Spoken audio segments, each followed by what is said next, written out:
Hello বন্ধুরা, আসসালামু আলাইকুম। পাপড়ি মাশরুম অ্যান্ড অ্যাগ্রো ফার্মের পক্ষ থেকে সবাইকে শুভেচ্ছা। আশা করি সবাই ভালো আছেন।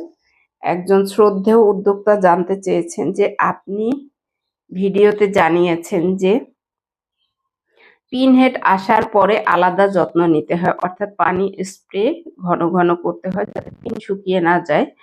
এখন প্রশ্ন হলো, পিনহেড যেটাতে আসে নাই সেগুলো আপনার পিনহেড যেগুলোতে আসে নাই সেগুলোতে আপনি স্বাভাবিক নিয়মে যেভাবে পানি দিতেন সেভাবেই দিবেন।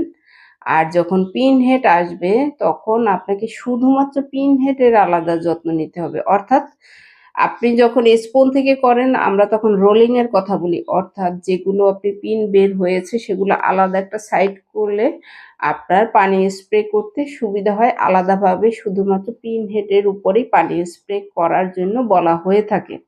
এখন আপনি যেগুলোতে পিন হেড আসে নাই সেগুলোতেও যদি একইভাবে যত্ন নেন সেক্ষেত্রে প্যাকেট পচে যাবে। এই বিষয়টা আপনাকে বুঝতে হবে। পিন হেড মানেই যে প্যাকেটে পিন হেড এসেছে সেই পিন হেডটার যত্ন, বাকিগুলোর না। বাকিগুলো স্বাভাবিক নিয়মে যেভাবে পানি স্প্রে করতেন সেভাবেই পানি স্প্রে করবেন। আশা করি ভিডিওটি দেখে আপনি নিজে বুঝতে পেরেছেন এবং যারা জানতেন না তারাও এই বিষয়টা ক্লিয়ার হতে পারবেন আশা করি। ভালো থাকুন, সুস্থ থাকুন এবং নিজ ঘরে ঘরে মাশরুম চাষ করে নিজের পুষ্টি চাহিদা মিটিয়ে তুলুন। ভালো থাকুন। আল্লাহ হাফেজ।